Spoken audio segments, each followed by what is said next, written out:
Kevin Stewart. Kevin Stewart, Carlos.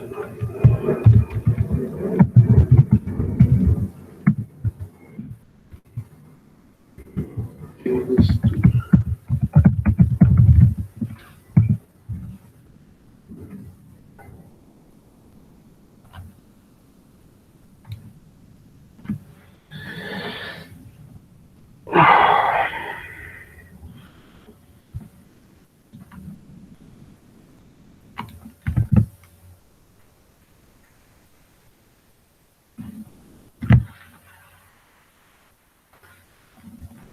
Kevin, buenos días. ¿Me puede regalar su ID, por favor?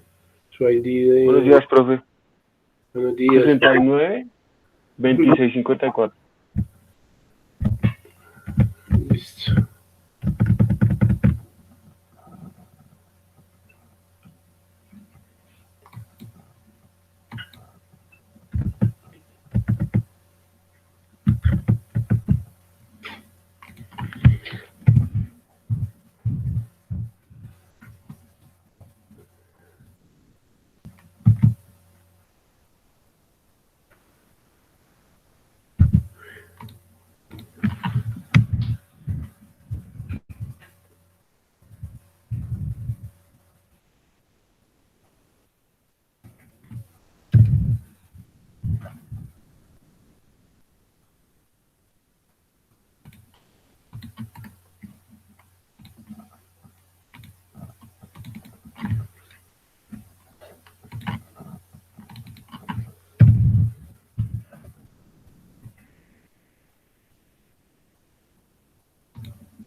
Vamos a esperar un poquito que lleguen los demás compañeros. Están como un poquito demorados, ¿no?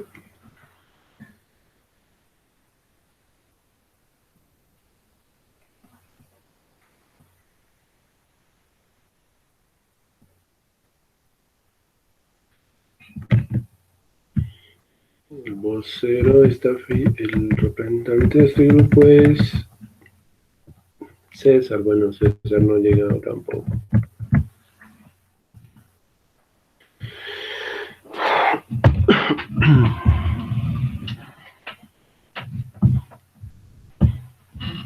Bueno, ¿y qué pasó con los otros muchachos? ¿No tienen el enlace o qué sucedió?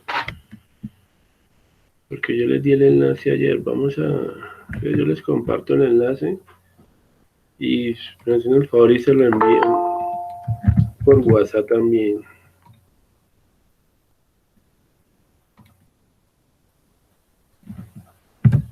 Enlace de WhatsApp.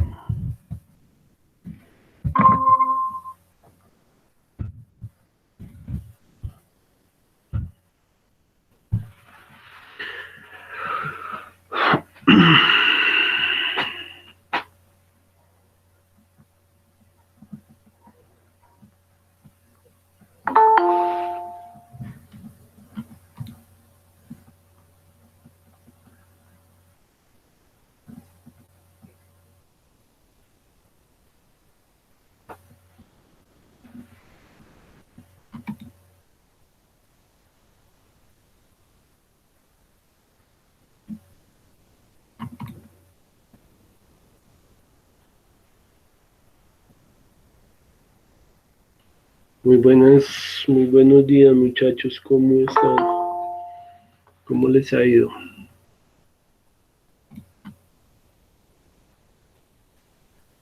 sea, para que lo envíen por WhatsApp, si de pronto no tienen el de la sesión de hoy.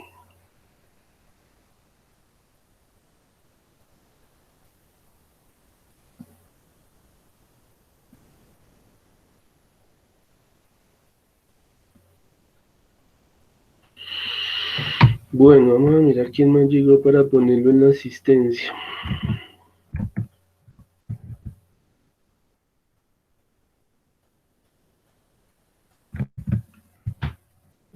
Sistemas operativos. César Leonardo Peña.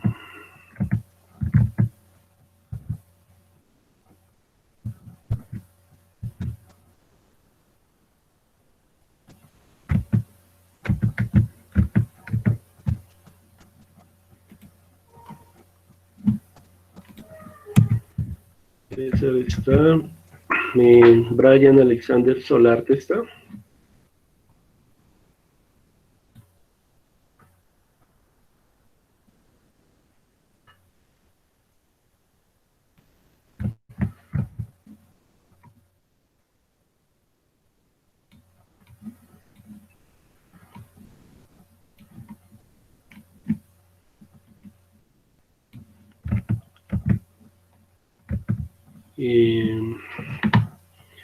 Julián Esteban Gamboa.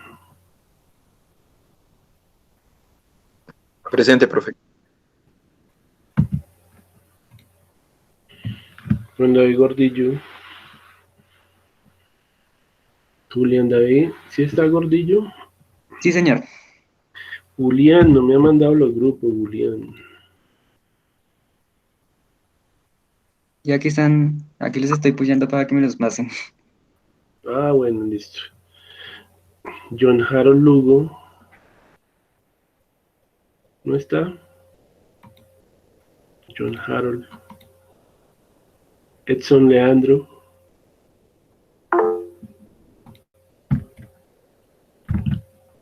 Muy bien.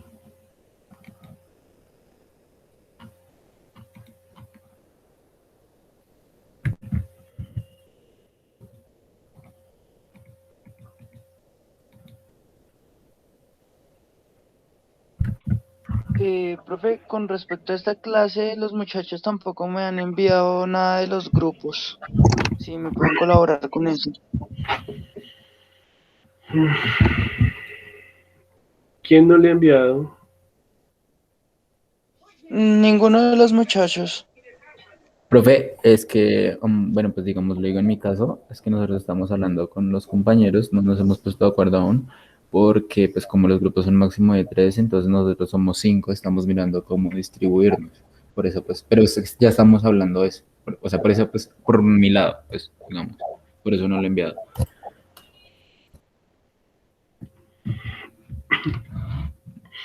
Bueno, listo, pónganse de acuerdo ahí. De todas maneras, ya los voy a tomar acá, los voy a ir llamando y ustedes me van a ir diciendo.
Bueno, el grupo 1, ¿quiénes están conformados en ese grupo? Julián Gamboa, César Peña y Julián Gordillo.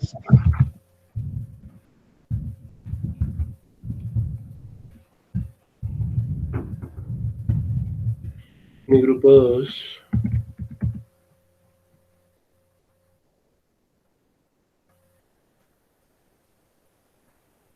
Profe, el grupo 2 es Kevin Cárdenas, John Harold Lugo y Luis Fernando Trujillo.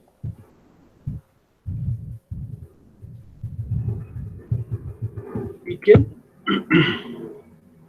Fernando Trujillo. Sí, profe. Fernando Trujillo.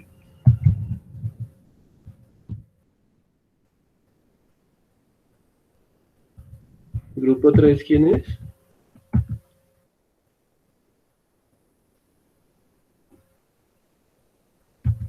¿Quiénes son el grupo 3?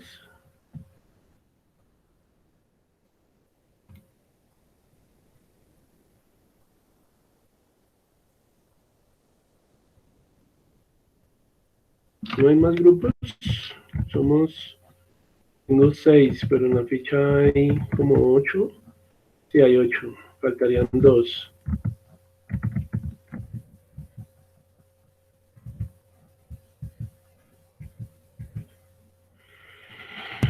Entonces faltan 2 nomás. Listo. Bien.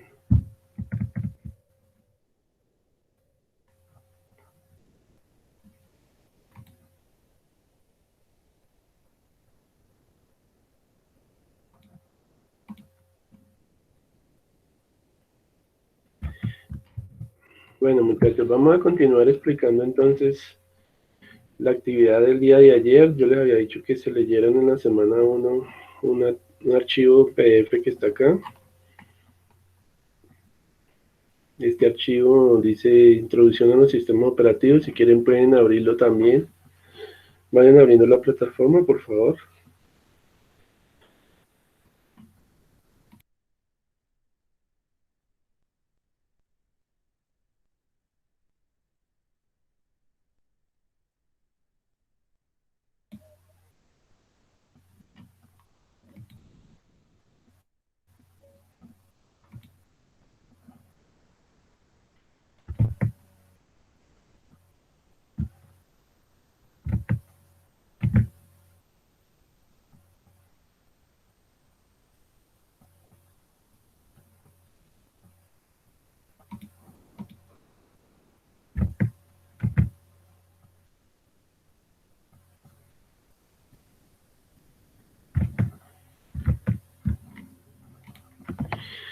Listo, el archivo es esta actividad 1. Bueno.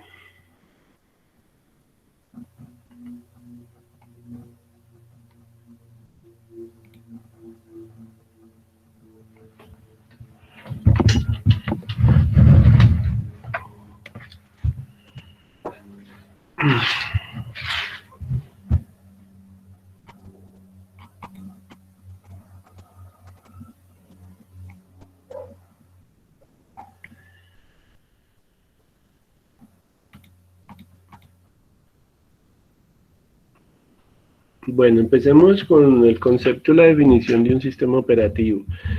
A ver, ¿qué piensan ustedes que es un sistema operativo? Los escucho.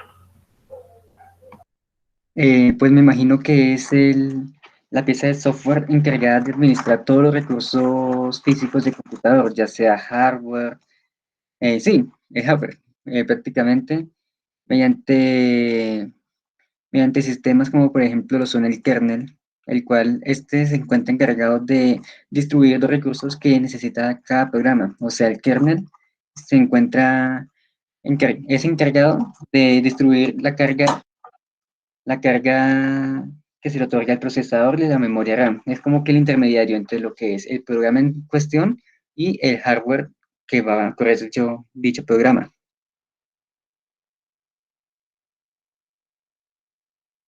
Perfecto, muy bien. ¿Alguna otra definición?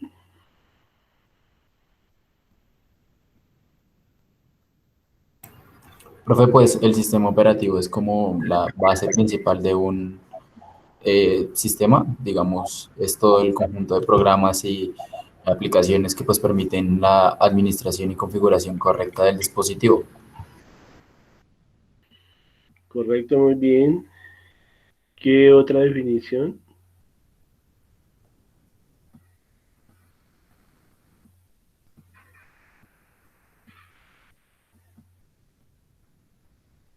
¿Ninguna más? Bueno.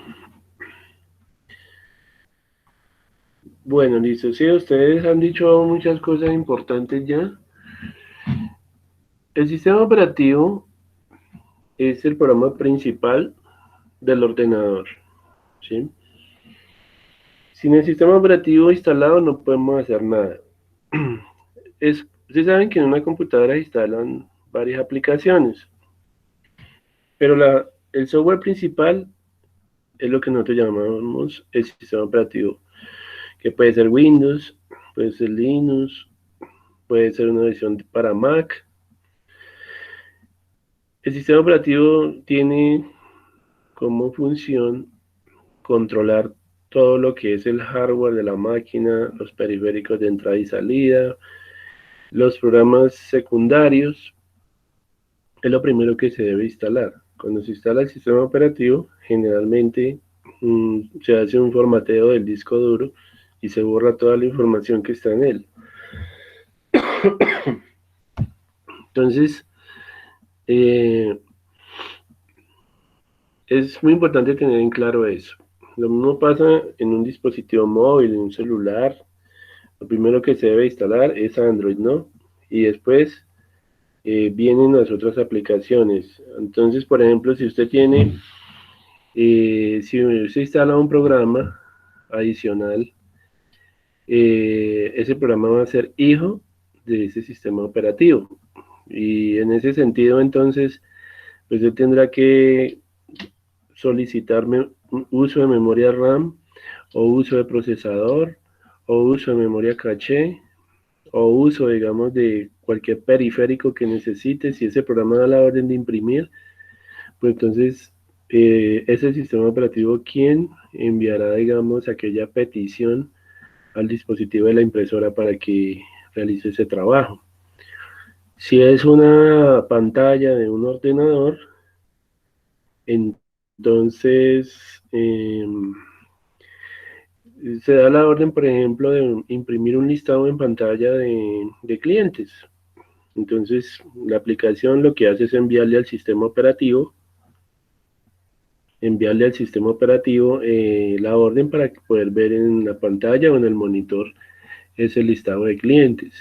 Entonces, todo es gestionado por este macro programa, y es lo primero que debemos de montar en un equipo. Sin él, no se puede hacer nada.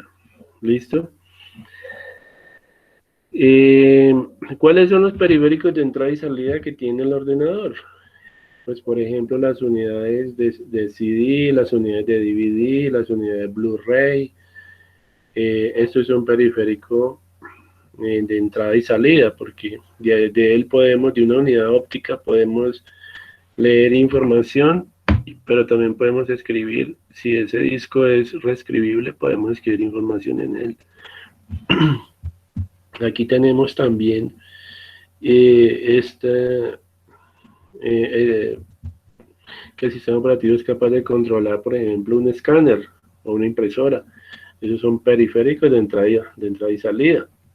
¿Cuáles son de entrada? Los que permiten leer información. Entonces, por ejemplo, de entrada viene siendo el teclado, un dispositivo señalador como el mouse, un lector óptico, un lector de código de barras. Son dispositivos de entrada para el sistema operativo. Dispositivos de salida pues pueden ser la impresora, la cual se encarga de escribir en papel, digamos, el contenido que estemos trabajando. Puede ser, digamos, la pantalla, es un dispositivo, pantalla, monitor, dispositivo de salida, y todos ellos son gestionados por este programa. Lo mismo pasa con la memoria RAM y los dispositivos de almacenamiento primarios, secundarios y terciarios, ¿sí? Entonces, los discos duros pues vienen siendo de entrada y salida, porque podemos escribir en ellos, podemos leer información en formato de archivos en un disco duro. La memoria RAM pues viene siendo entrada y salida también, porque pues, es de lectoescritura. Podemos leer y escribir en la memoria RAM, en las memorias caché. Y aparte de controlar todo el hardware, pues también controla, como hemos dicho ya, los programas secundarios o programas que vienen siendo hijos. Cualquier programa de esos que necesite utilizar la memoria o hacer, digamos, tareas de procesamiento en la CPU, tendrá que primero solicitarlo al sistema operativo.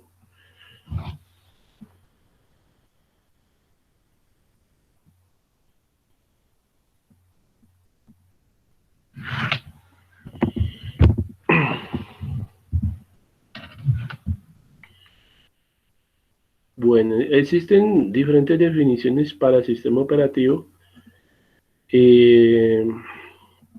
Aquí lo consideran, por ejemplo, el firmware, que a veces encontramos en muchos dispositivos.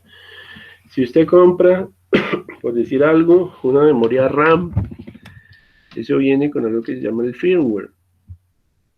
Es un software que proporciona el fabricante.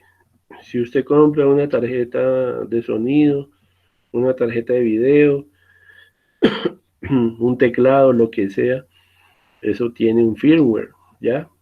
Que es un software que proporciona el fabricante. No sé si ustedes en mantenimiento de computadores hayan escuchado hablar de que al instalar las tarjetas de videojuegos o lo que sea, esas tarjetas necesitan de unos drivers o controladores. Y sin eso, sin ese software, el dispositivo de hardware no va a funcionar. Y eso es lo que llamamos el firmware. ¿Listo? No sé si alguna vez haya tenido que instalar todo su equipo y le haya tocado configurar las tarjetas. Quisiera saber si alguno de ustedes lo ha hecho.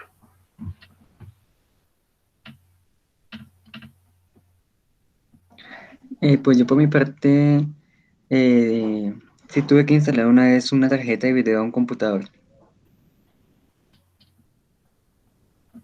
Y bueno, Sí, profe, a mí también, qué pena. A mí también me pasaba algo similar. Cuando yo empecé a formatear computadores, más que todo eran computadores viejitos, pasaba mucho, era por la tarjeta de red, que no venía instalada y el computador se quedaba sin internet. Tocaba por medio de otro dispositivo descargar los drivers e instalárselos al nuevo equipo. es correcto. ¿Quién más? ¿Quién más? Yo, profe, un día pues tuve que configurar los drivers de sonido de un computador, porque pues no sé por qué razón se desconfiguraron todos, y pues tocó manualmente instalar todos, pero fue de sonido, drivers de sonido. Perfecto. Eso es lo que se llama el firmware, ¿ya? Y ustedes saben que por el panel de control del sistema Windows hay algo que se llama el administrador de dispositivos y allí se configuran todos los controladores o drivers de las tarjetas que pueda tener un equipo. Si usted instala un mouse de manera predeterminada, el sistema operativo tiene el controlador para ese mouse, porque el mouse tiene una tarjeta controladora. Pero sin ese software que proporciona el fabricante no va a funcionar. Si usted va a instalar un lector óptico o un lector de código de barras, igual, eso tiene una controladora y tendrá que el sistema operativo o a través de un CD que proporciona el fabricante poder instalar el software para ese dispositivo de hardware. A ver, Julián. Pues, profe, yo quería hacer una pequeña, o sea, como una pequeña aclaración. No sé si de pronto me esté pasando. Es que hay una diferencia porque driver y firmware son dos piezas de software diferentes. El driver es el que le permite al sistema operativo poder controlar dicho dispositivo o periférico nuevo para que éste pueda ser implementado por el computador. Un ejemplo, una tarjeta de video. Si uno conecta una tarjeta de video a un computador y esta pantalla, si no tiene los drivers, el sistema no va a saber cómo utilizar, eh, no va a saber utilizar la tarjeta de video, ni su procesador gráfico, ni su memoria VRAM. Entonces, por ende, no va a funcionar. Mientras que el firmware es la lógica más básica que usa cualquier dispositivo, por ejemplo, la memoria RAM o los discos duros. El disco duro y la memoria RAM tienen su firmware ya de fábrica, el cual le permite recibir la orden del computador y, lógicamente, almacenarla o distribuirla según los componentes que éste posea. Ok, tú dices que el firmware es algo más, es menos complejo que el driver. Sí, el firmware, pues según lo que yo he investigado, es la lógica más básica que usa el dispositivo para controlar sus propios circuitos, mientras que el driver ya es la lógica que utiliza el sistema operativo para poderse comunicar y manejar el periférico en cuestión. Ah, ok. Ok, sí, es válido, está muy bien su aclaración, sí, ¿por qué no? Eh, sí, o sea, es un ejemplo y está muy bien lo que él dice. O sea, él dice que el firmware es la parte inherente al dispositivo, ¿cierto? al propio dispositivo, y que el driver pues es ya un software que interactúa con el sistema operativo y el dispositivo. No sé si me haya hecho entender.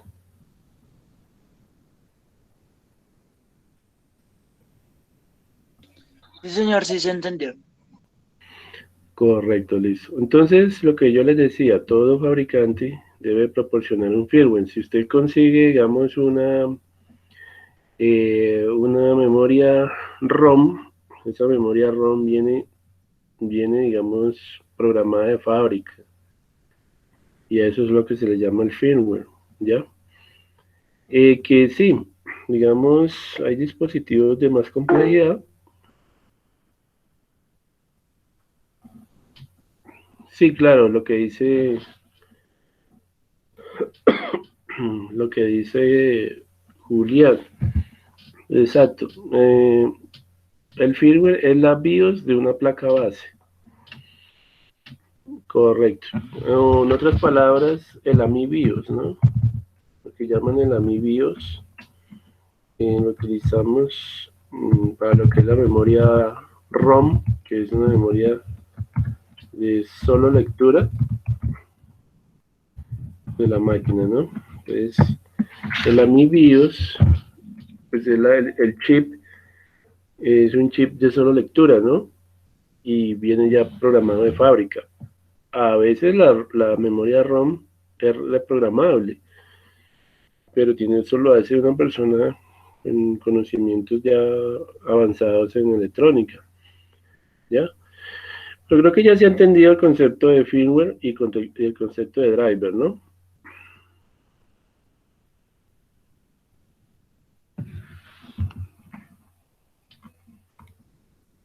Bueno, listo.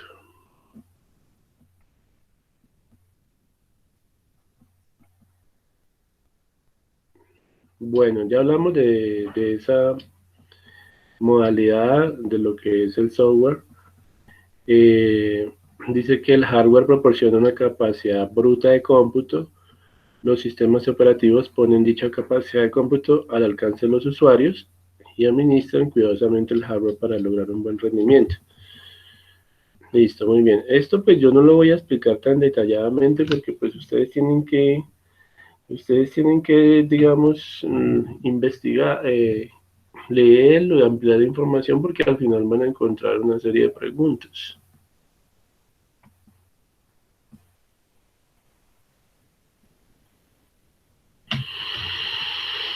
Bueno, muy bien. Ya hemos dicho que pues el sistema operativo controla los otros programas, ¿cierto? El sistema operativo pues también trae, digamos, como unos utilitarios que permiten, digamos, gestionar todo lo que son los diferentes usuarios o cuentas que se puedan tener para acceder al sistema, ¿no? Generalmente pues hay cuentas de administrador y hay usuarios más limitados que pueden, digamos, hacer ciertas cosas con el equipo y otras cosas que no.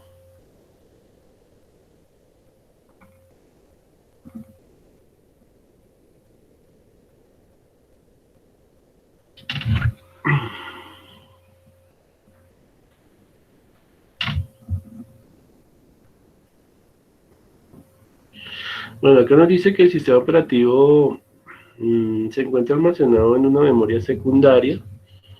Primero se carga y se ejecuta una porción de código que se encuentra en el procesador, la cual carga el BIOS y esta a su vez carga el sistema operativo. Bueno, sí. Eh, ¿Quién me puede explicar cómo es el proceso de arranque de un ordenador? A ver, cuando yo enciendo la computadora, ¿qué sucede? ¿Cómo es el proceso de arranque? ¿Cómo funcionaría la BIOS y todo ese tipo de cosas? A ver, ¿quién sabe? Dígame, Julián. Bueno, según lo que yo tengo entendido, no sé si mis compañeros ahorita me quieren complementar, cuando se le manda la orden a la placa base de encenderse, lo primero que hace esta es cargar su firmware o la BIOS. La BIOS lo que hace es comprobar en las distintas unidades de memoria o de red si tiene algún sistema operativo. Y entonces, al detectar uno en el disco duro, por ejemplo, Windows, la BIOS comienza a cargar el sistema operativo y ya es cuando Windows toma control de la computadora y comienza a cargar sus procesos.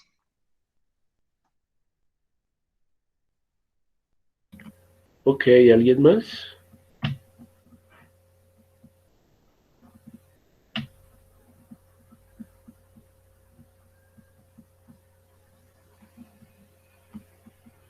Bueno, complementando lo que dice Julián, sí, es muy cierto. Cuando usted enciende la computadora, eh, lo primero que el sistema requiere es la información que está en la memoria ROM, específicamente pues en su sistema de BIOS. BIOS significa lo siguiente. BIOS significa básico, input, output, system, que significa sistema básico de entrada y salida. Entonces, en la BIOS está la información de cada uno de los dispositivos que utiliza el sistema. De todos los periféricos son controlados a través de la BIOS. Toda esa información está guardada allí en la ROM de la computadora y en el arranque, pues se da la orden al procesador de leer la información que está en disco del sistema operativo. Él comienza entonces a leer todo lo que son los archivos de arranque del sistema operativo. Pues allí hay una serie de archivitos que llevan pues las órdenes de arranque del sistema. No sé si ustedes han visto que cuando uno arranca el sistema puede pulsar una tecla suprimir, una tecla F8, F10 y inmediatamente le va a cargar el BIOS Setup. El BIOS Setup me permite a mí, es una aplicación de la ROM, un software para la ROM configurable que me permite a mí, digamos, autodetectar discos duros, unidades ópticas, configurar, digamos, memorias USB, eh, configurar, por ejemplo, los tiempos de reloj del procesador eh, a través de la BIOS Setup. A ver, exacto, las secuencias de buteo, lo que dice Julián Gordillo, que puedo configurar la secuencia de buteo del ordenador, que consiste pues digamos, decir por qué unidades debe arrancar el sistema, si yo quiero que el sistema operativo arranque de una USB, si quiero que arranque desde un disco duro, si quiero que arranque desde una unidad óptica. Eh, Julián, pues veo que tiene conocimiento de la parte de mantenimiento. Julián trabaja con mantenimiento. Pues de trabajar en mantenimientos y dedicarme a ello, no, pero sí tengo conocimientos en ello. ¿Ha hecho cursos de mantenimiento? No, señor, todos los conocimientos que yo he obtenido han sido netamente empíricos. Bueno, listo. Entonces puedes explicarle a tus compañeros cómo es el funcionamiento de la secuencia de buteo a través de la BIOS Setup. Bueno, vale, entonces, digamos que nosotros necesitamos hacer un formateo de un ordenador. Entonces, para eso necesitamos tener en una unidad, ya sea de CD o de disco, o en una USB, el sistema operativo en cuestión, el cual este un, tiene un software que hace que la BIOS lo detecte y lo monte como si fuera un sistema operativo. Entonces, para ello, primero tenemos que entrar a la setup de la BIOS y modificar el orden de encendido para que, en este caso, en vez de iniciar con el disco duro, inicie con la memoria USB o con el disco en cuestión. Entonces, al mover eso que es una cola, o sea, primero va verificando. Si no detecta una USB, pasa al disco. Si no detecta un disco, pasa a la red y así, etcétera. Al modificar ese orden, y le indicamos al computador que primero compruebe la USB antes que el disco duro. Al tener la USB conectada y encender el computador, la BIOS va a entrar y va a recuperar información de la USB. Y entonces, al estar la USB ya configurada con el sistema operativo, eh, al estar ya configurada, también la USB tiene un pequeño software que le dice a la BIOS que, eh, o sea, como un muy pequeño sistema operativo para gestionar todo lo que es la instalación del sistema operativo en sí, eliminar lo que son particiones y particiones del disco duro, entre otras. Ok, perfecto, sí. Lo que les dice es verdad. Eh, Hay que configurar una secuencia de boteo a través de este programa. Vamos a buscar acá un ejemplo de la BIOS Setup. No sé si ustedes han visto cuando uno arranca el equipo y le da a suprimir, aparece una ventanita de color azul. De pronto aquí con esta imagen ya mm, se recuerdan. Y aquí sale un sistema de menús y aquí me va a permitir a mí configurar todas las unidades de mi equipo, lo que decíamos ahora de las secuencias de boteo, porque él empiece a buscar por cada una de las unidades en un orden lógico en donde está instalado ese sistema operativo, ¿cierto? Entonces, no sé si ustedes lo hayan hecho alguna vez o hayan visto alguna persona que ingrese dándole suprimir o F10 o F12 en los equipos de marca para poder ingresar a la programación de la memoria ROM del ordenador, ¿sí? Y pues acá están las opciones de navegación y todo esto. Aquí puedo desactivar puertos USB, eh, configurar el rendimiento de la CPU, eh, y una serie de situaciones, colocarle, digamos, contraseña para ingresar, etcétera, autodetectar discos duros, unidades ópticas, bueno, toda esta parte, eh, así es como se maneja. Bueno, aquí dicen cómo ingresar, cómo entrar a la BIOS Setup. Entonces aquí, cuando arranca, en el momento en que arranca el equipo, pues les va a pedir que presionen, por ejemplo, la tecla Delete o suprimir para entrar al setup, ¿ya? Y empezar a cambiar la programación que está en la ROM.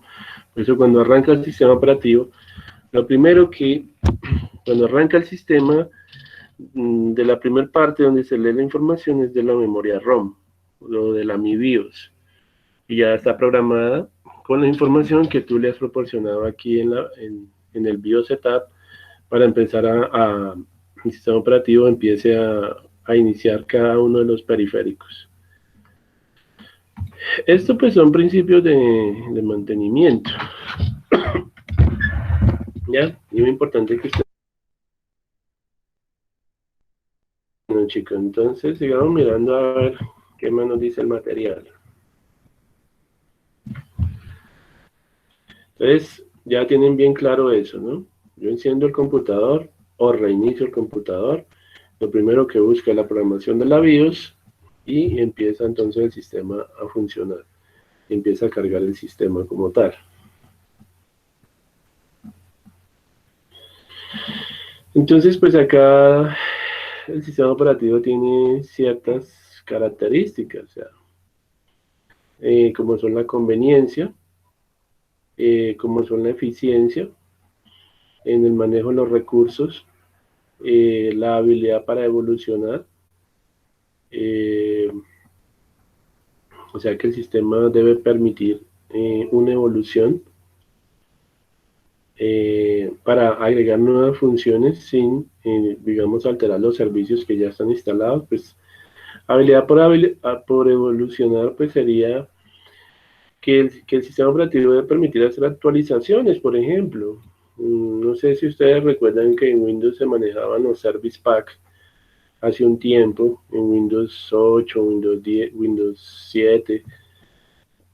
Los Service Pack son los paquetes de servicios o las actualizaciones. Windows 10 también permite hacer actualizaciones. Periódicamente, si usted cuando instala el sistema le da la opción del Windows Update, pues él en ciertos periodos de tiempo le estará actualizando el sistema sin dañar los servicios que ya están instalados, ¿sí? El sistema operativo, pues, se encarga de gestionar todo lo que es el hardware, los recursos de la computadora, de relacionar dispositivos. Ustedes saben que, pues, un sistema operativo tiene un kernel, y ese kernel, pues, viene siendo el núcleo, ¿cierto? El núcleo, donde está, digamos, las librerías básicas del sistema operativo, los módulos básicos, los componentes básicos, y que pues el sistema operativo permite relacionar un periférico con otro, por ejemplo. Es el que permite al usuario usar cualquiera de esos dispositivos, sea un disco duro, sea un escáner, sea una cámara, sea una impresora. A veces se maneja instrumentación también en un ordenador. La instrumentación es que tú puedas, digamos, adaptar diferentes dispositivos a través de puertos que tiene la máquina para una tarea de automatización. Por ejemplo, tú puedes conectar dispositivos musicales a un ordenador a través de un puerto serial, a través de un puerto paralelo, a través de puertos USB, puertos HDMI. Gran cantidad de dispositivos se pueden conectar a una máquina. ¿Sí? Entonces todo esto lo gestiona ¿quién? Pues el sistema operativo a través de su kernel o núcleo. Entonces los sistemas operativos pues son multicapa. Están construidos en una arquitectura de varios niveles. ¿Sí? Que pues más adelante creo que este documento también habla de esa parte. ¿Ya? Así es pues la arquitectura de esa aplicación. Entonces hoy en día se fabrica, digamos, software basado en capas. Entonces una capa provee, digamos, una API. La API es una interfaz de programación de aplicaciones, y esa API es proporcionada, digamos, a cada uno de los usuarios para que realicen tareas de programación a nivel de esa capa. ¿Sí? Entonces las capas son como componentes del software, ¿ya? Entonces, pues no sé si ustedes hayan oído hablar de términos como middleware o ese tipo de cosas, que son capas intermedias de software que son muy utilizadas.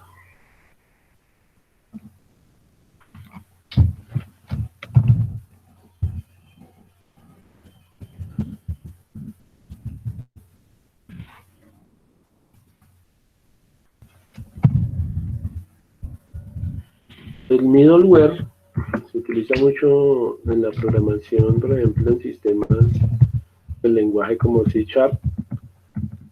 Son capas intermedias que se utilizan en el software. La arquitectura de arquitectura multicapa, ¿sí? O sea, quiere decir que un software está escrito en varios niveles, un software multinivel, ¿sí? Y cada capa se encarga de realizar una tarea específica en el sistema operativo. ¿Ya?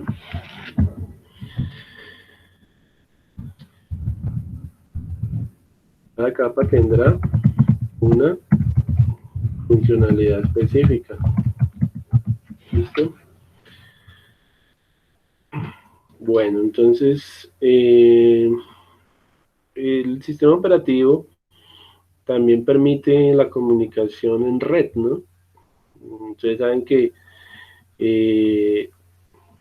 a través, por ejemplo, del modelo OSI, el modelo OSI es un modelo que permite la comunicación de equipos de diferente arquitectura.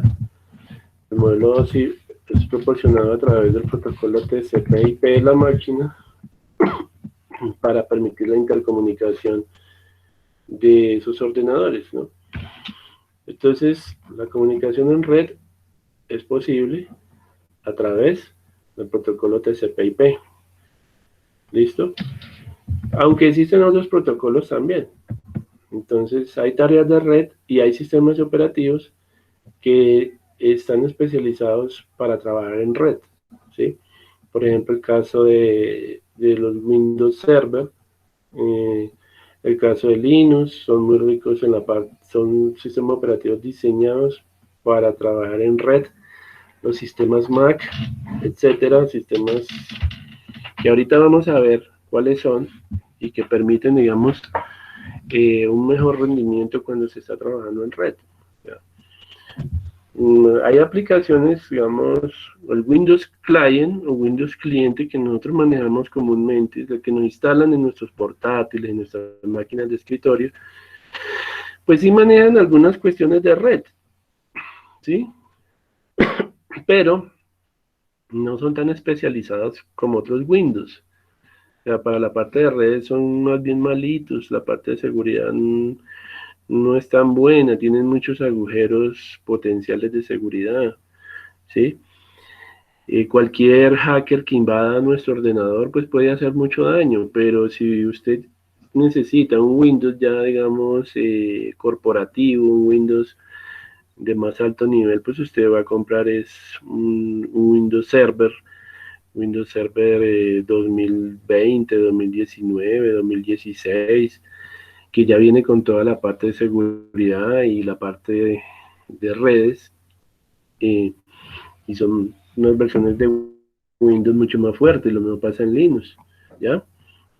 Entonces, quiero que entiendan eso, ¿no? Que hay Windows que está especializado o sistemas operativos para la gestión de redes, ¿ya? Bueno, ¿qué más nos dice acá? Nos dicen que los sistemas operativos permiten, digamos, recuperarnos ante fallos o ante errores, ¿cierto? Caídas del sistema. El sistema operativo también permite que o evita que los usuarios se bloqueen entre ellos. Pues aquí se implementan una serie de mecanismos, digamos, lo que son los sistemas de pilas y de colas para atender la concurrencia de usuarios, el manejo de un mecanismo de la programación que llaman las secciones críticas. Entonces, eso permite que, por ejemplo, cuando un usuario está accediendo a un registro a la base de datos o un archivo, bueno, cierta información, se establezca un tipo de bloqueo a nivel de ese registro que está consultando la base de datos para que otros usuarios no vayan a obtener información errónea, ¿ya? Entonces, en programación, ustedes saben que son las pilas, que son las colas, bueno, todo ese tipo de digamos, mecanismos para evitar precisamente eso, porque un sistema operativo es multiusuario, ¿sí? Pueden haber miles de usuarios conectados a ese servidor, todos consultando la misma base de datos, y a veces va a ocurrir de que algunos traten de acceder a la misma información y resulta que un usuario está modificando la información de esa persona, de ese cliente, y otro está tratando de acceder a la misma información y el sistema operativo debe proporcionar ese bloqueo hasta que la persona actualice la información y ya se le dé, por ejemplo, acceso a otro usuario a la misma información, ¿sí? Porque qué tal que un usuario consulta un registro, la base de datos, y el uno obtiene una información de la misma persona, el otro obtiene otros datos sin actualizar, entonces sería un caos. Entonces, por eso los mecanismos de bloqueo hacia la información deben ser muy rígidos. Y pues allí hablan de una serie de métodos, hablan de bloqueo pesimista, del bloqueo optimista, de las secciones críticas, bueno, todo eso. Generación de estadísticas, bueno, el sistema operativo debe proporcionar estadísticas, por ejemplo, con base a un rendimiento, al rendimiento del ordenador. Si usted mira acá, a nivel del sistema operativo, yo puedo entrar y mirar la estadística del sistema, del consumo de la memoria RAM, el consumo de la utilización de la CPU. Si yo le doy, por ejemplo, control al suprimir a mi máquina, me va a enviar por allá al administrador de tareas y yo puedo ver estadísticas que me genera el sistema operativo. Vamos a ver, vamos a darle control al suprimir. Vamos a ir al administrador de tareas. Y aquí puedo ver estadísticas, miren. Si yo se busco a nivel de procesos, aquí me está mostrando unas ponderaciones, me está mostrando unas cifras que tienen que ver con el uso, por ejemplo, de CPU, de memoria, de disco duro, de transmisión y recepción de datos a través de la red, consumo de datos o de recursos por parte de esa aplicación. Puedo ver estadísticas de rendimiento acá, a nivel de la CPU. El sistema operativo me permite ver qué tanto está siendo utilizada la CPU, la memoria, el disco, digamos en la parte del adaptador de red o la tarjeta de red, si está siendo utilizada. Aquí me va a mostrar me va a desplegar una información en formato gráfico. Si estoy utilizando la tarjeta del Wi-Fi. En este momento sí la estoy utilizando para mi conexión a internet. Entonces ahí me muestra estadísticas en kilobits por segundos, tasa de datos a nivel de transmisión, recepción. Entonces el sistema operativo debe de proporcionar este tipo de información. ¿Listo? Eso es lo que pues, les están diciendo ahí. Entonces, hay muchas estadísticas que el mismo sistema va a generar y que son esas trazas que nos muestran acá. Esas trazas son de mucha utilidad para, por ejemplo, un administrador del sistema. Él necesita, bueno, ¿por qué el equipo está tan lento? ¿Por qué está tan lento? Porque, bueno, mire, lo que pasa es que dice que la CPU todo el tiempo mantiene funcionando al 100%, ¿sí? Que pues, ¿por qué está lento el internet? Pues viene y mira acá en la parte estadística cuáles procesos son los que están afectando y pues le sirve para hacer control y seguimiento, ¿sí? Y para hacer, digamos, reparaciones al sistema o nuevas instalaciones o configuraciones, bueno.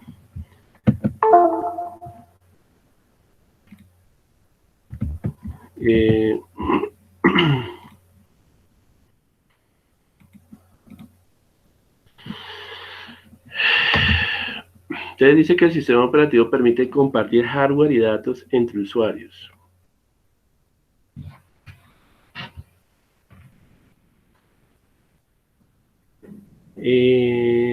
Bueno, ¿de qué está compuesto el sistema operativo? Está compuesto de cargadores, de compiladores, ensambladores y macros, ¿ya? Entonces, ¿qué es un cargador a nivel del sistema operativo? A nivel del sistema operativo, los cargadores pues son aquellos que se encargan de subir los programas a la memoria RAM del ordenador. Generalmente,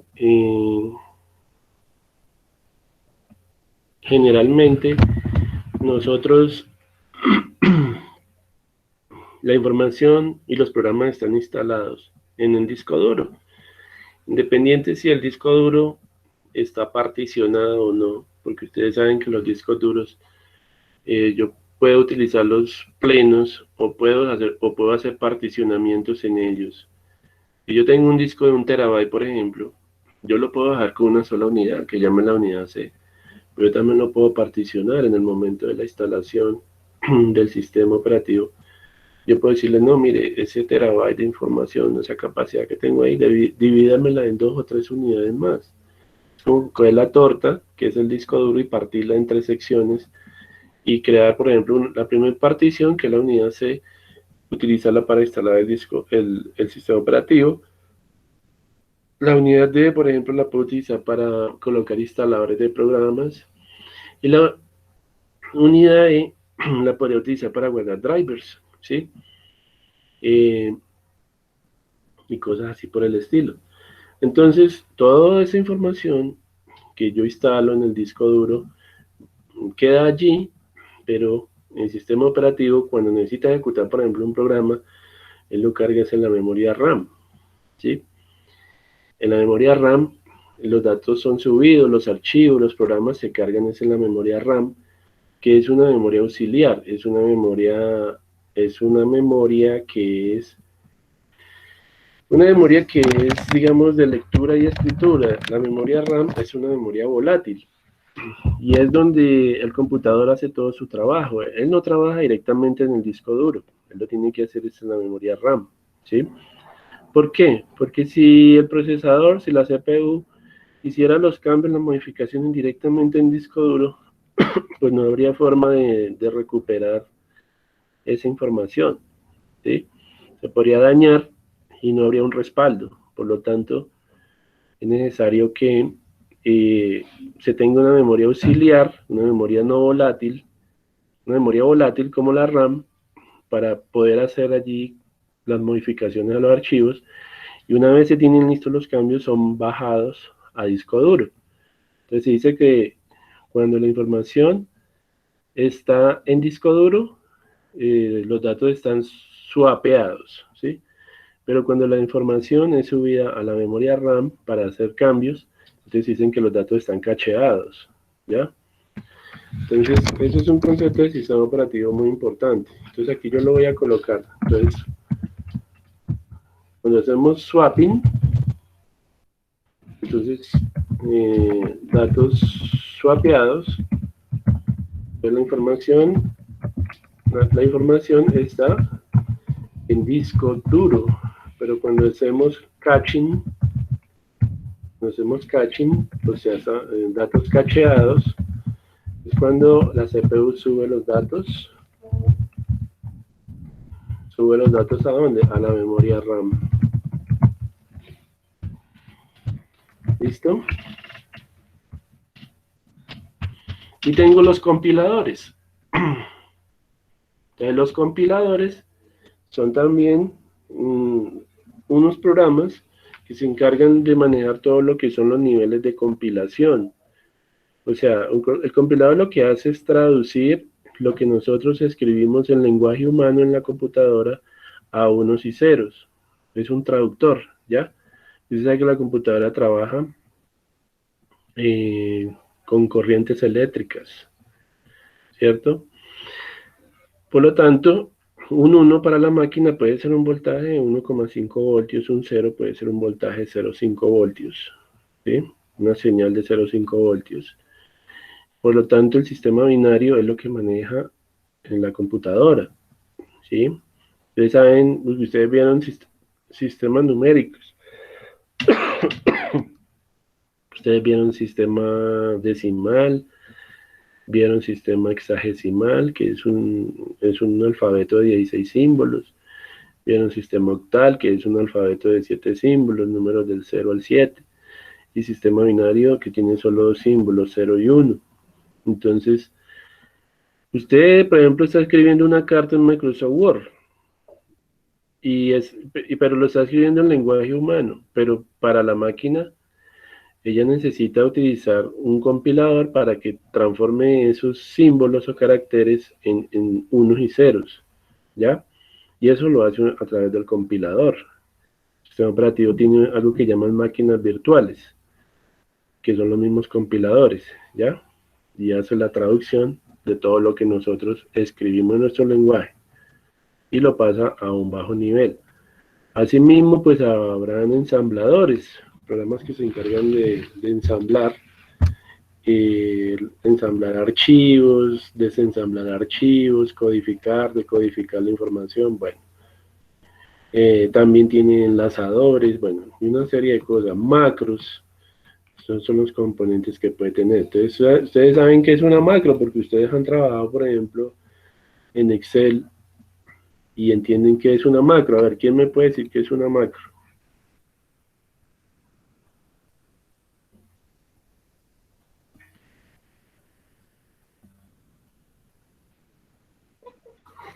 Pues hasta donde yo tengo entendido, una macro es una secuencia de operaciones que podemos repetir de forma iterativa las veces que nosotros queramos. Sí, digamos, se puede hacer una macro para que calcule una fórmula, para que, bueno, haga muchas tareas de programación, para que haga el cálculo de una nómina, para que, bueno, todo eso se puede hacer a nivel de programación.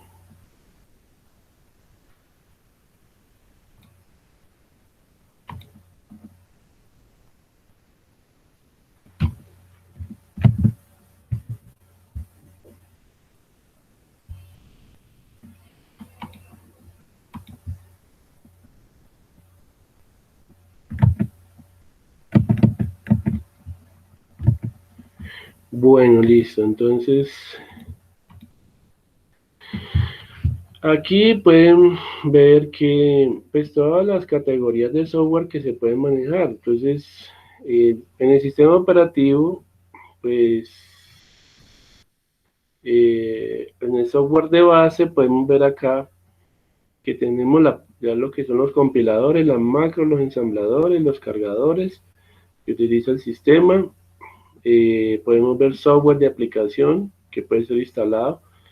El software de aplicación pues viene siendo, por ejemplo, cuando usted instala, digamos, aplicaciones contables, cuando instala, por ejemplo, paquetes de ofimática, a eso le llaman software de aplicación. También software de administración, también se puede instalar. Software de administración, pues imaginen ustedes algún software de monitoreo de red, por ejemplo. Entonces, digamos, los gestores de redes utilizan software de administración y todo eso.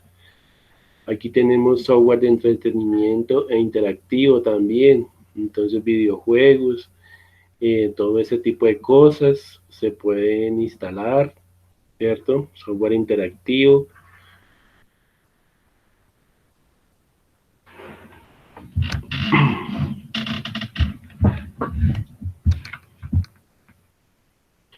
Bueno, clasificación de los sistemas operativos. Entonces los sistemas operativos los hay por lotes. A ver, ¿quién me puede ayudar? ¿Quién entienden qué es un sistema por lotes? A ver, ¿quién me ayuda?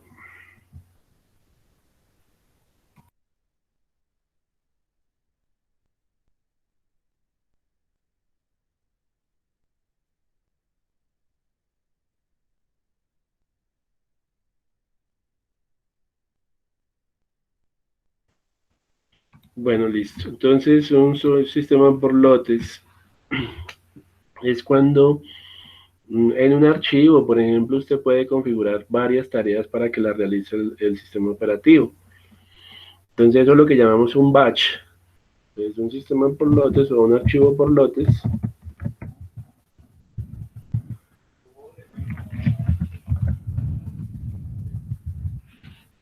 Lo que llamamos un batch, ¿sí? Por ejemplo, Windows antiguamente manejaba un archivito que se llamaba autoexec.bat, ¿sí? En ese archivo autoexec.bat usted podía configurar múltiples tareas de programación, ¿listo? A nivel de comandos, de líneas de comandos. Entonces, vamos a ver si puedo encontrar aquí un archivo por lotes.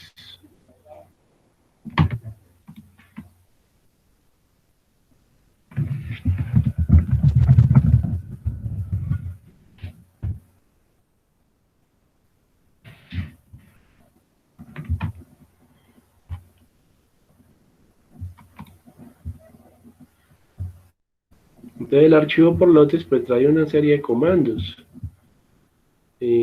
Aquí en bloc de notas tenemos un ejemplo. Este archivo es un archivo del DOS, se puede ejecutar bajo símbolo del sistema. Y aquí se colocan, por ejemplo, órdenes hecho es para imprimir algo en la pantalla.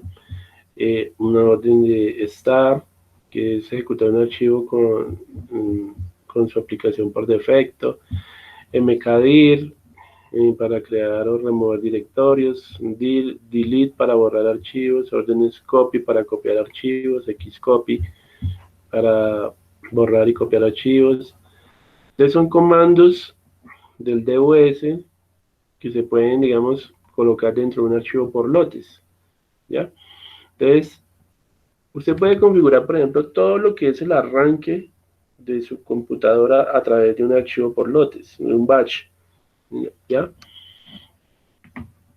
Si usted entra aquí, por ejemplo, al símbolo del sistema, o al CMD que le llaman, encuentra esta aplicación símbolo del sistema en Windows, y aquí usted puede editar comandos.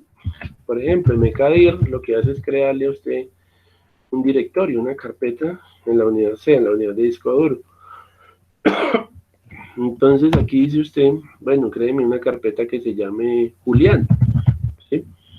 A ver, yo puedo primero darle dir, el HP, el AW, y este comando me va a mostrar todas las carpetas que están creadas en la unidad C. Aquí estoy en modo texto del sistema operativo, eso es lo que se llama una shell de comandos, ¿sí? Pero también hay otra que se llama PowerShell a nivel del sistema operativo, ¿sí? Este es símbolo del sistema, o CMD, y también está PowerShell. Entonces, que es otra interfaz de línea de comandos. Entonces aquí yo puedo, por ejemplo, crearme un directorio con mkdir, ¿sí? Con mkdir me creo una carpeta que se llame Julián, y ahí la creo. Si yo vuelvo y le digo que me muestre las carpetas con la orden dir, por acá está la carpetica Julián. Si yo le digo que me borre la carpeta de Julián, pues le digo del Julián, y me pregunta que si estoy seguro de borrar la carpeta. Yo le digo que sí. Entonces todos estos comandos yo los puedo colocar dentro de un archivo por lotes, en un batch, ¿listo? ¿Para qué? Para que, digamos, usted pueda programar el arranque de su computador, ¿ya? Por ejemplo, qué servicios desea que se arranquen cuando comience Windows a trabajar, digamos, el funcionamiento del procesador, el consumo de memoria RAM, bueno, muchas cosas a nivel del sistema operativo se pueden hacer en archivos por lotes. O sea, son muchas actividades organizadas de forma lógica, de forma secuencial, en un solo archivo. Y por lo general, pues hay un archivo que se llama el autosc.bat. Yo no sé si ahora, bueno, no lo coloqué. dir/s me busca en todas partes. Y coloco todos esos comandos, por ejemplo, en un archivo autosc.bat. Aquí me toca darle control Z, creo, o control C para terminar la ejecución. Entonces yo le digo dir, vamos a ver si está ese archivo acá. Si Windows 10 lo conserva, ¿no? Le digo /s, a ver si está el archivo. Y él empieza a buscarlo en todas partes. Y ese bat.bat significa que es un archivo por lotes. Y yo puedo programar todas las tareas de arranque del sistema operativo. Cómo se va a configurar el sistema cuando inicie. Entonces, eso es una funcionalidad que traen ellos y que ustedes deben de aprender. Pues aquí se va a demorar un rato, le voy a dar control C, pero pues la idea era buscar ese archivo y ver qué contenía. Entonces, uno organiza en el archivo todos los comandos que quiere que ejecute la máquina cuando arranque, porque el sistema está programado para cuando inicie buscar ese archivo por lotes y configurar todo el sistema, ¿ya? Cada vez que arranque. ¿Listo? Entonces miren que acá tenemos ejemplo de todos los comandos que el administrador del sistema puede hacer en ese fichero. Aquí, bueno, todo eso se puede hacer, ¿listo? Eso en pro de optimizar el rendimiento del sistema cuando inicie, ¿ya? Se han visto que a veces Windows se tarda mucho tiempo en cargar, ¿sí? Demasiado tiempo, porque tiene que cargar servicios, porque tiene que cargar una serie de programas al inicio, y a veces es re lento el arranque. Y es porque de pronto hay muchas cosas instaladas, pero el arranque está mal configurado, ¿sí? Entonces hay cosas que yo no necesito que arranquen. ¿Qué es un servicio? Los servicios son como subprogramas, usted instala cosas, y eso hace que cuando arranque Windows tenga que arrancar multitud de servicios. Entonces usted puede decirle, no, mire, a través del archivo por lotes no arranque estos servicios, solo necesito lo elemental, lo básico para iniciar, y de esa manera pues mejora el rendimiento de la máquina, ¿sí?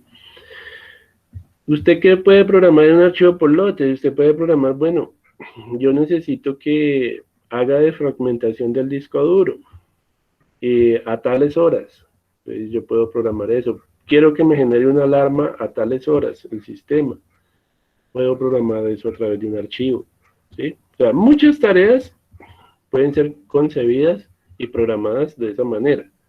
¿Listo? Eso es lo que les están diciendo ahí.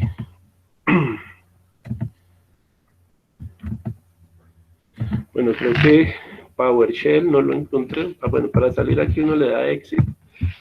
Y vamos a ver si me abre el PowerShell. Windows PowerShell, sí, creo que está por acá montado. A ver si nos lo abre. Sí, miren, este PowerShell funciona lo mismo que el CMD. Son los mismos comandos, dice cd punto punto y este sale de las carpetas, o cd backslash. Esta es otra interfaz de línea de comandos. Si usted le dice dir slash p, slash w, usted puede acá a través del PowerShell. Y bueno, acá no me mostró las carpetas, entonces dir solito, ahí sí me mostró carpetas y archivos, ¿sí? Puedo hacer muchas tareas de programación, listo. Entonces esa es la interfaz de PowerShell que trae Windows también, listo.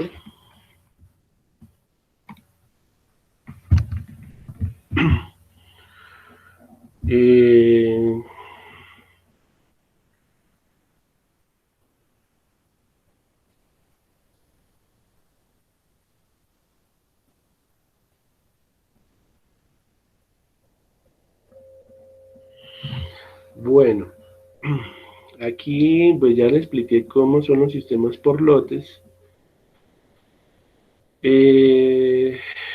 Entonces hay sistemas operativos que trabajan de esa manera. Y, por ejemplo, hay un sistema que llama el scope. Scope, recuerden que llama alcance. Y hay uno que llama exec2 para la computadora UNIVAC 1107, que es para procesamiento académico. Bueno, ahí encuentran ejemplos de sistemas operativos por lotes.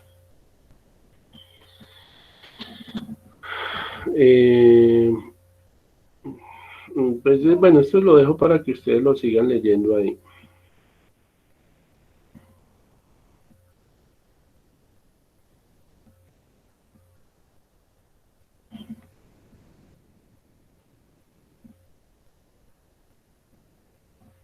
Listo. Bueno, hay sistemas operativos también en tiempo real. Los sistemas operativos en tiempo real, ¿cuáles son? A ver, ¿quién sabe qué es trabajar en tiempo real? A ver, ¿quién me ayuda? Profe, pues yo lo que entiendo en tiempo real es que digamos que se ejecutan o sea, en ese mismo momento, o sea, que digamos, no es como que se programe o se determine en cuándo se va a ejecutar, sino que es como ahí en ese mismo momento se está ejecutando. Pues eso es lo que entiendo yo. Correcto, muy bien. Sí, los sistemas de procesamiento en tiempo real son los que tienen alta demanda de procesamiento, ¿sí? Entonces, digamos, hay sistemas que son que no requieren que la información llegue al instante, que llegue en el mismo momento. O sea, se transmite un paquete de información o se procesa una información, pero no es tan prioritario, no es tan relevante que la información llegue en ese lapso, en ese mismo lapso de tiempo. Los sistemas en tiempo real requieren de mucho procesamiento y procesamiento que tarda unos pocos milisegundos. prácticamente en sistemas muy complejos, sistemas muy grandes, por ejemplo, sistemas de la NASA, cosas así, en donde se requiere que la información que se está obteniendo del espacio, por ejemplo, sea vista por los usuarios de manera inmediata. Y el volumen de información es muy alto, ¿sí? Entonces eso es un sistema en tiempo real, ¿ya? En donde no pueden haber aplazamientos, ni en la transmisión, ni en la recepción de información, ¿ya? Son sistemas que trabajan a la velocidad de la luz, ¿ya? Prácticamente. Como hay otros sistemas transaccionales, que no importa si la información llega en 1 hora o en 15 minutos, porque los sistemas pues tienen esa característica. El sistema en tiempo real es procesamiento instantáneo prácticamente, ¿ya?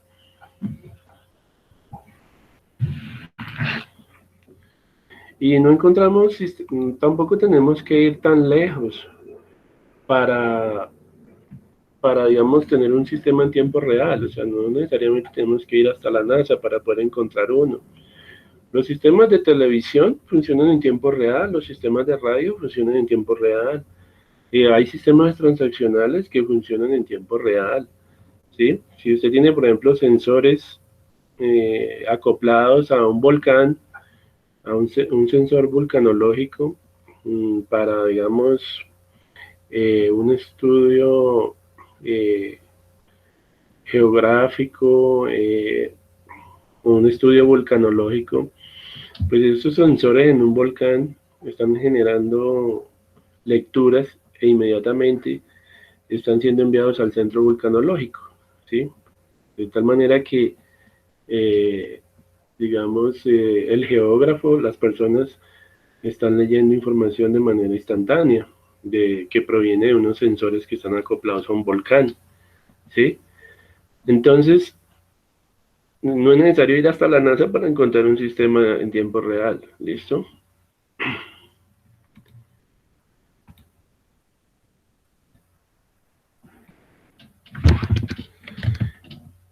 Bueno, chicos, entonces estábamos mirando.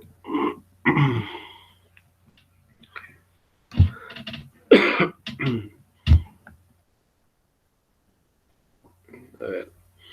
Los sistemas operativos tienen varios campos de aplicación. Entonces aquí nos dice que lo podemos aplicar para control de trenes, para telecomunicaciones, para sistemas de fabricación integrada, para producción y distribución de energía eléctrica, para control de edificios, y sistemas multimedia, y hay muchos más. ¿Listo? Sistemas operativos en tiempo real, ¿cuáles podrían ser? Entonces nos hablan de VxWorks, en sistemas Solaris. Entonces ustedes saben que hay una empresa que se llama Sun Solaris, y Solaris es el mismo sistema operativo Unix, o el mismo sistema operativo Linux, están basados en el mismo kernel. ¿Listo? Lynx, OS, Spectra, pues son sistemas operativos diseñados para trabajar en operaciones de tiempo real. ¿Listo? Entonces, depende, porque ¿qué necesita usted en su organización? Si es como les dije hace un rato, si usted necesita en un servidor de un centro vulcanológico, donde hay geógrafos y todo este tipo de cuestiones, pues usted no les va a instalar un Windows Server, ni les va a instalar un Linux. Para ellos es mejor que usted le instale un sistema de esto, porque ellos necesitan información al instante. Instalarle un Solaris o instalarle Spectra en el servidor, en la máquina de ellos, puesto que requieren manejar mucha información de muchos sensores que pueda tener, digamos, instalado, digamos, un equipo de geógrafos en la parte vulcanológica, ¿sí? Entonces, como pueden ver, hay sistemas operativos muy poderosos de acuerdo a la actividad que realice, digamos, una organización. ¿Listo? Esto pues no lo voy a explicar así detalladamente, yo sé que esto ya le corresponde a ustedes, porque tienen que resolver unas preguntas, pero sí toco pues como las cositas más importantes. Aquí tengo un sistema de impresora o un dispositivo. No, estos son unas máquinas y unos ordenadores.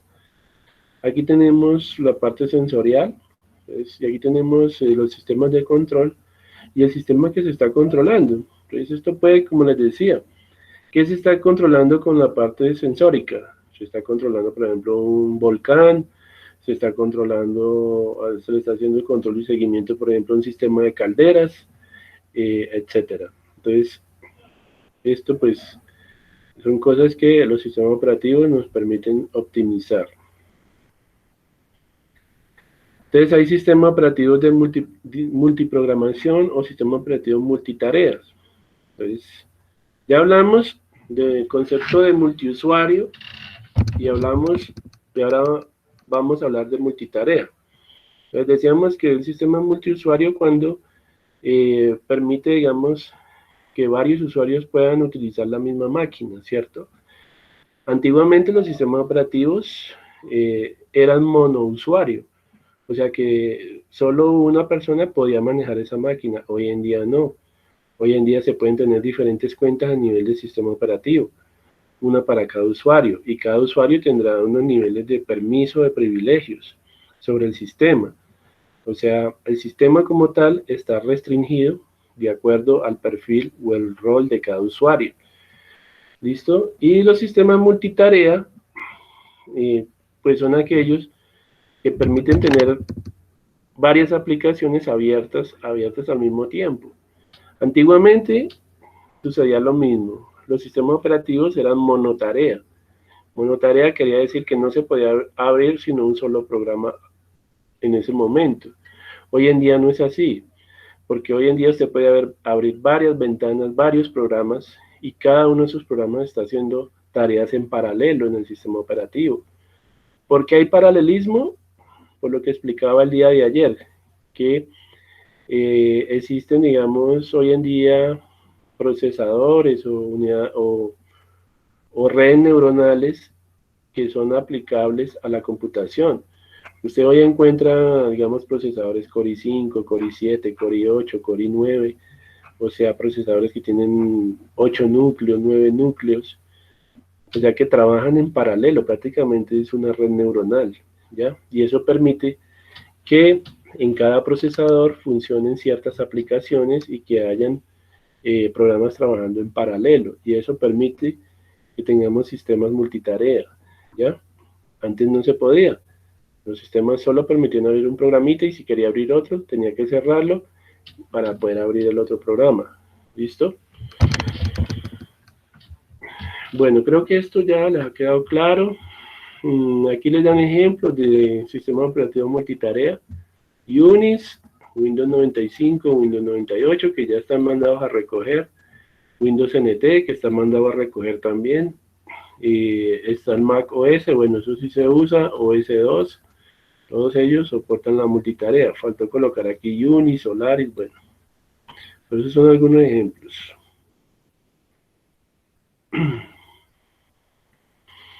Ustedes hablan de sistemas operativos de tiempo compartido, o sea, programas que comparten la memoria o hacen particiones de la memoria.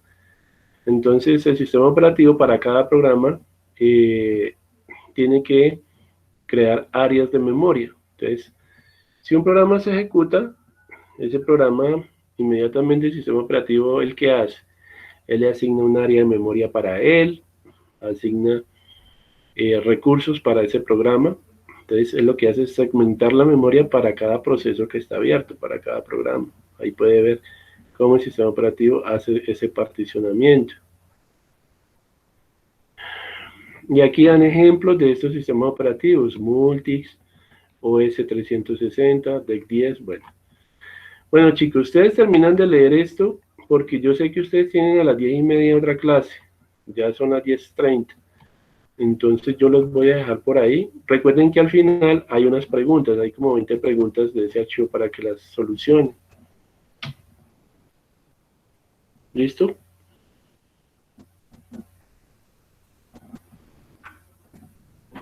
¿Me escuchan, muchachos? Sí, profe, o sea, toca subir nomás la actividad que está para el lunes y pues eso sería todo, ¿no? Las preguntas. Sí, correcto, está para el 9, creo. Entonces son como 20 preguntitas que están al final de ese archivo. Entonces lean todo y recuerden que es en los grupos, ¿no? En los grupos que están establecidos. Listo, profe, hasta luego, gracias. Dale, muchachos, los dejo porque les Bueno, profe. de la tarde. Bueno, Profe, hasta luego, muchas gracias. listo, muchachos. Hasta luego, profe, muchas gracias. Bueno, vale.